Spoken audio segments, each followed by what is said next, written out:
Moi, ça va, 46 ans, j'ai impeccable, j'ai fait toutes les analyses, tout est bon. Voilà. J'ai arrêté de fumer, j'ai arrêté de boire. Bon, moi, j'ai rien arrêté, donc je me suis bien gardé de faire des analyses. Je vous le confirme. Pour Laurent Violet, c'était son premier passage à Romba et pour Didier Porte, c'était sa deuxième apparition sur la scène de l'espace culturel. Mais tous les deux ont inauguré la première édition de la Nuit de la Pertinence imaginée par l'OMC avec le partenariat de BSM Productions. Une première qui a fait mouche, une première pour ces deux humoristes qui dérangent et qui interpellent. Et nous les avons rencontrés quelques minutes avant de monter sur scène. Pas de langue de bois ni de censure, Laurent Violet et Didier Porte jouent la carte de la proximité et donc de la pertinence. Deux humoristes à la fois différents et complémentaires qui se connaissent depuis pas mal de temps. Allez, c'est parti pour 18 minutes d'interview et d'extrait. Ah oui, ça fait quelques années qu'on se fréquente. Oui. Moi, j'ai vu Laurent Violet à l'époque où il passait au Café de la Gare comme spectateur et j'étais impressionné. C'est une pointure. Je fus une vedette. C'était en 91. Ouais, c'est en 91. Puis après, l'élève a dépassé le maître. Et je m'étais dit à l'époque, tiens, si je lui proposais d'écrire un sketch, à l'époque j'étais journaliste, j'écrivais pas du tout et je m'étais dit, tiens, j'aimerais bien essayer d'écrire pour ce mec-là. Voilà. Et après, on s'est croisés, rencontrés, connus à France Inter. Rien à cirer, j'ai remplacé Anne Romanoff dans les 6 dernières émissions parce qu'elle était enceinte. Et c'est là qu'on s'est... Mais c'est pas le fait de se connaître qui est important, c'est qu'on s'entend bien. C'est ça voilà. C'est plus sympa. Il faut quand même préciser que c'est lui qui avait mis Anne Romanoff enceinte pour pouvoir la remplacer, ce qui témoigne d'une belle abnégation quand même, d'une volonté de réussir. Ouais, je lui courais après depuis 1985, date où j'ai débuté avec elle au Blanc Manteau. Et aussi, d'une manière générale, entre les humoristes de votre génération, ça se passe comment ? Il y a une complicité ou il y a on se rivalité ? déteste cordialement. Non, c'est un métier à la fois où tout le monde se tire la bourre, c'est évident, et où en plus on est tous d'une susceptibilité exacerbée, c'est-à-dire qu'on ne supporte pas qu'on nous inflige ce que nous-mêmes infligeons aux autres en permanence. Donc c'est vrai que c'est un métier où on est souvent à cran. Enfin bon, avec Laurent, il n'y a pas de problème. Alors ce soir, vous allez être tous les deux sur la scène de l'espace culturel de Romba. Comment ça va se passer ? Est-ce que vous avez préparé ensemble le spectacle de ce soir ? Non, ça va pas. Non. Ça va pas, on va pas bosser en plus. Non, on fait chacun notre spectacle. Le public aura droit à 2 spectacles pour le prix d'un. C'est déjà pas mal. Si en plus il faut bosser, non mais tu rigoles. Déjà, bon là, je précise, je suis dans la loge de Didier. Voilà. Comme je précise, j'ai ma loge. Là, je viens là parce que c'est télé en bas et qu'il n'y a que 2 caméras à disposition. Sinon, on aurait fait un duplex si vous aviez eu les moyens. Oui, ça se passe comme ça sur France Télévisions. Quand on met à l'antenne un membre d'une minorité visible, on pose Michel Drucker à côté. Pour habituer le public en douceur. Éviter tout mouvement de panique chez les téléspectateurs. Au secours, il y a un noir à la télé ! Calme-toi, mon chéri, il peut pas être dangereux, il y a Michel Drucker qui est juste à côté. Alors cette soirée s'appelle la première nuit de la pertinence. Alors pourquoi vous avez accepté de participer à cette première édition ? Pour le pognon, bien sûr. Ah bah. Regardez, la charcuterie, les bananes, le raisin. Ouais. Et la notoriété grâce à Téléromba. Moi, je suis allé en cure à Cherbourg. Là-bas, ils nous appelaient les paraplégiques de Cherbourg. Pour les yeux, j'y vois plus rien, c'est la nuit noire, mais on mis des lunettes. Moi, je suis un peu déçu, c'est pour l'esthétique. J'aurais préféré des lentilles. Ah, c'est sûr, au début, ça n'a pas été facile. Je me souviens, le premier jour à l'hôpital, je me réveille, ils me mettent sur le fauteuil, je sors de ma chambre, boum, accident. Moi, je savais pas qu'il y a un code de la route à l'hôpital. Le grand brûlé a toujours priorité. Et moi, je l'avais grillé. Tout le monde vous connaît pour votre impertinence, justement. Alors, je ne vais pas vous poser la question qu'on doit vous poser à chaque interview, est-ce qu'on peut rire de tout ? Mais est-ce qu'il y a quand même est-ce que vous mettez une limite à l'impertinence ou pas du tout ? Non, mais nous, tous les humoristes se mettent des limites. L'important, c'est que ce soit eux qui se les mettent et personne d'autre leur mette à la place. J'en parle en connaissance de cause, parce que j'ai moi-même été confronté à la question il y a 1 an. Donc, voilà, bien sûr que tous les humoristes ont leur propre valeur, leur propre part de sacré et ils s'autocensurent en permanence. Heureusement, on n'est pas des sauvages. Mais voilà, chacun son truc. Moi, je pense qu'avec l'âge, ça s'agit. Quand on est jeune un peu fou, et puis voilà, après ça passe. Mais bon, les thèmes restent les mêmes, et puis Ouais, on les aborde en fonction de. Voilà, maintenant, de ce nos qu'il veut artères. dire, c'est qu'on fait un humour plutôt centriste, vous voyez, hein, c'est avec l'âge, comme ça, on fait un humour assez bayrouiste, vous voyez, un peu comme ça. On ménage la chèvre et le chou, il y a monsieur le maire qui est là ce soir, on va faire attention de ne pas le vexer, voilà. Moi aussi, je veux pouvoir partir en vacances en plein hiver, dans des destinations exotiques. Ça doit être sympa de se pointer dans un palace égyptien avec Carla Bruni à son bras. Enfin, quand je dis Carla Bruni à son bras, c'est une façon de parler, hein. Je suis pas sûr que le bras soit l'organe où on l'accroche le plus facilement. Et finalement, être impertinent, ça veut dire quoi aujourd'hui quand on est humoriste? Bah, être impertinent, c'est moi j'estime, puisque moi je suis un peu spécialisé dans l'humour politique, que voilà, c'est l'important, c'est de s'attaquer aux puissants, c'est de s'attaquer à ceux qui tirent les ficelles et qui tiennent les rênes. C'est ça le principe de l'impertinence. C'est la règle de base de ce métier, en principe, c'est de pas s'attaquer aux victimes ni aux faibles. Mais dans le cadre de l'humour noir que pratique magnifiquement mon camarade, c'est possible. S'attaquer aux victimes, pas s'attaquer, mais se foutre de la gueule des handicapés. Je connais pas grand monde qui soit capable de le faire aussi bien que Laurent Violet. Merci. J'ai rien à dire. Vous voyez, par exemple, j'habite au 25e étage à mon immeuble. J'arrivais pas à atteindre le bouton du 25 dans l'ascenseur. J'étais obligé de me taper les escaliers. Pour monter 15 jours. Pour descendre 15 secondes. La mairie m'a beaucoup aidé, oui, ils m'ont changé d'étage, ils m'ont mis à la cave. Là, je suis content, comme ça, tous les matins, le gardien à 6h, il me sort, en même temps que les poubelles. Je suis content. Et là, je suis content avec la mairie parce qu'ils m'ont fait rentrer au club, oui, au club de handicapés. Le Handicapé Club. Grâce au maire de Romba. Ah, il est bien, le maire de Romba. Le jour, il a dit, au conseil municipal, il a dit, nous embaucherons des handicapés. Il a même rajouté, et si on n'a pas assez, nous en formerons. Monsieur le maire, c'est gentil, mais des handicapés, il y en a déjà 11 au football club de Metz. Alors. Là, je suis content avec la mairie parce que c'est pas un qui vont me donner, c'est deux. Oui, deux. Deux chiens aveugles. Deux les voyez mal devant comme ça. Allez, fouette, cocher. Dans le quartier, les mômes, ils m'appellent déjà Pénure. Et genre, même le klaxon, ouh, ouh. Vous vous moquez? Je vois depuis le début, vous vous moquez. Vous vous moquez des handicapés, puis oui, les handicapés sont des gens méchants. Des gens aigris. Vous croyez que c'est drôle, vous, tous les jours, de pas voir pour marcher? Vous trouvez ça marrant, vous, quand je me fais engueuler dans le métro parce que je cède pas ma place à une femme enceinte? Vous trouvez ça bien, vous, quand je vais au supermarché, qu'il y a une vieille qui voit pas bien, qui prend mon fauteuil pour son caddie? Je me retrouve à la caisse avec 6 packs de bière sur les genoux? Vous trouvez ça bien, vous? Une vieille qui boit de la bière? Alors j'ai lu votre bio respective et j'ai cherché des points communs. Alors il y en a un qui saute aux yeux, c'est votre éviction de la même radio, ou éviction carrément pour vous, et puis votre... Oui, la mienne a été plus spectaculaire, ouais, lui, voilà, c'est un peu une moins petite spectaculaire éviction. pour Laurent Violet, mais comment on ressort de ça? Enfin, j'ai été viré quand même. Hein, Viré j'avais quand pas même. les mecs qui manifestaient. Mais Ça compte pas, ta gueule, cet ta gueule. enculé C'est de moi le Stéphane viré. Bern m'a C'est quand moi le même viré. viré. Quoi. Alors, comment on 10 ressort... ans, 10 ans avant. 10 ans avant. Ouais. 10 ans Alors, vous, avant. 10 ans avant, et vous un Non, an, moi, c'est pas Stéphane un Bern an. qui m'a viré. Hein, Mais Didier avait déjà été viré une première oui, fois. moi Il j'ai était quand revenu. même voilà, j'ai deux lourdages à mon CV. C'est pas Alors, mal. comment on ressort de ça?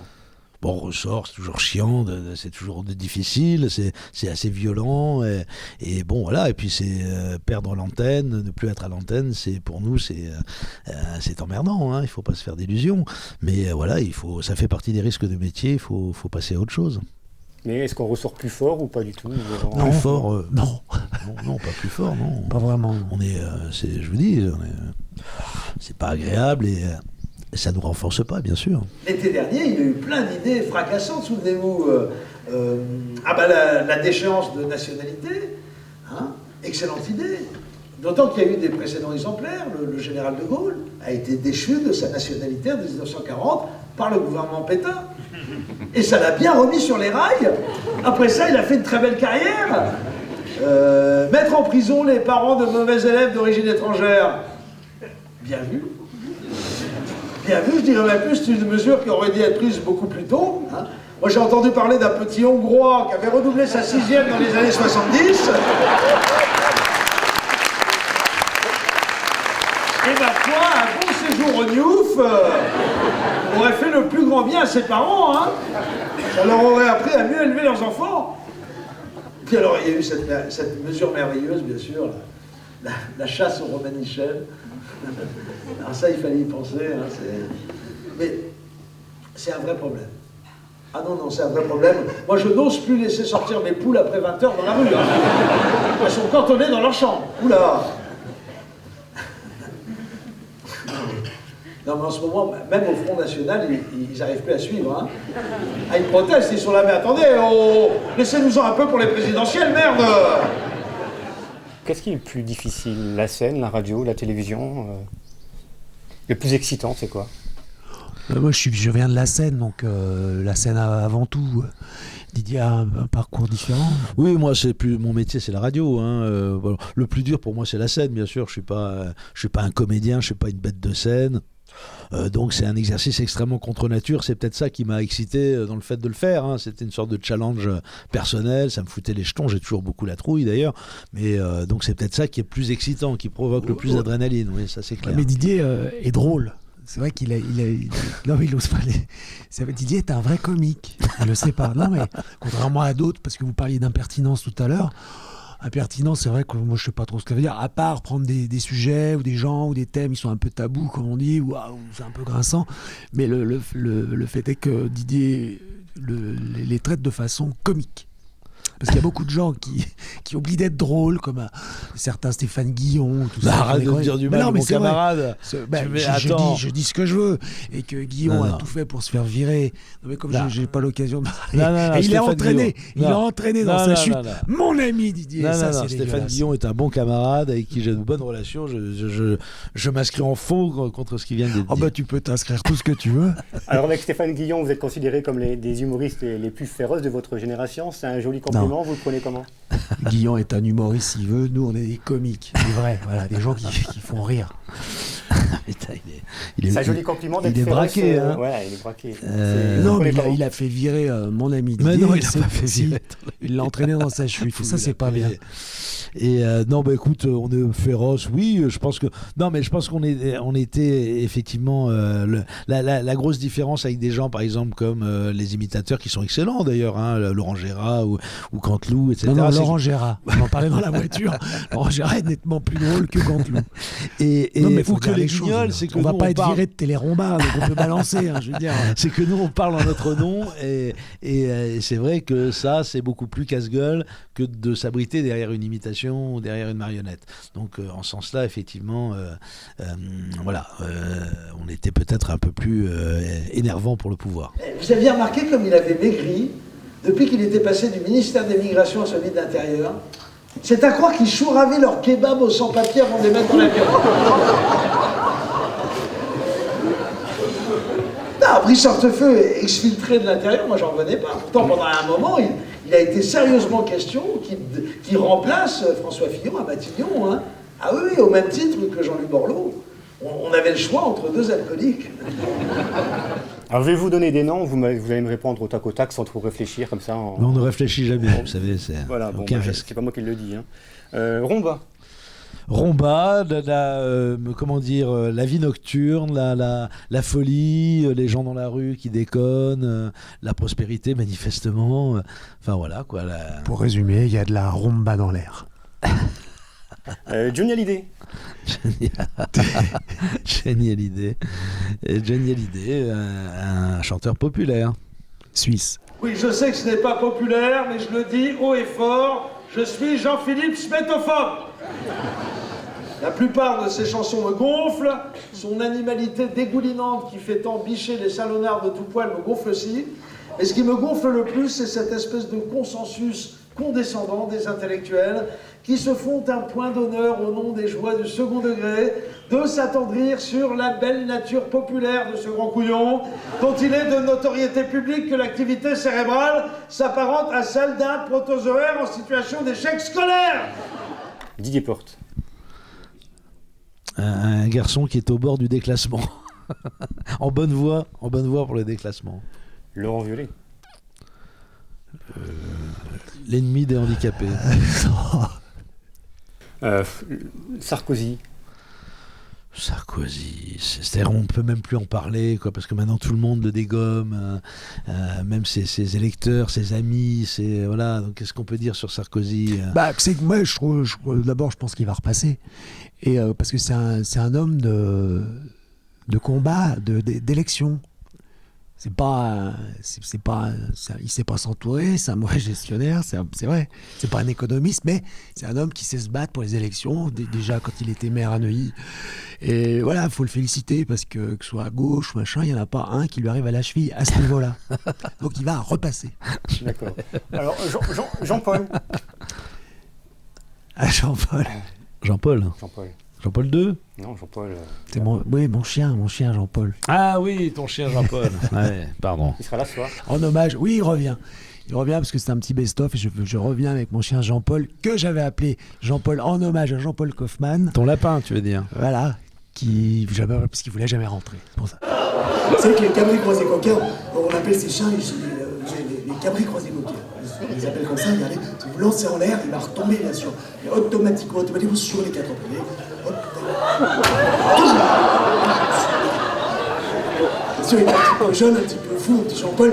Il arrive à faire saluer, vous voyez, son péril avant, son péril arrière. Toujours sur les 4 pieds.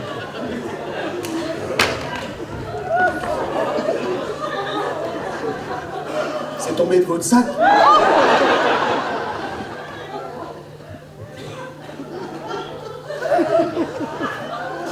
Bonbon au chocolat, mi-choco. Alors l'avant-dernier, Stéphane Bern. Et Stéphane Bern, contrairement à ce que dit Laurent, qui est très injuste, un bon camarade qui a été très réglo là aussi dans mes aventures et que je salue. Enfin le dernier, donc Christophe Alévèque qui sera ici même le 14 mai. Je ne connais pas ce personnage, qui est-ce? Mais non, mais allez le voir bien sûr. Le 14 mai, dans Super Rebelle. Je sais pas ce qu'il a en ce moment, il est pauvre.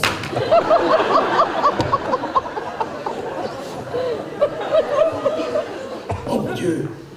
Non, Jean-Paul. Pas comme Dalida sur scène. Non. Jean-Paul. Pas comme Dalida sur scène.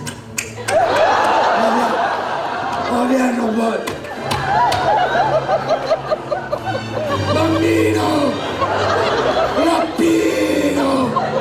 Ce matin, lapin a tué un chasseur. Moi, je suis encore ému, puisque tout à l'heure, en allant acheter mon Jean-Paul, je suis passé à Joffre, et j'étais dans la ville de Platigny, et je suis encore tout ému. Ça y est, le foot. Sarkozy, lui, il va pas en Thaïlande, hein, il a sa Carlita. Le moins qu'on puisse dire, c'est qu'il ne sera pas resté célibataire longtemps. Souvenez-vous, ils se sont mariés au début du mois de février de l'année 2008. Les préliminaires ayant eu lieu fin décembre à Disneyland Paris, ça signifie qu'il aura fallu moins de 6 semaines à Mademoiselle Bruni pour décrocher la queue de Mickey. Je dis bravo, hein. Ah non, chapeau bas. Je m'incline. Elle aussi, d'ailleurs, depuis. Didier ou moi, les comiques de talent, on a tellement de choses à raconter qu'on ne s'arrêterait plus, je te laisse.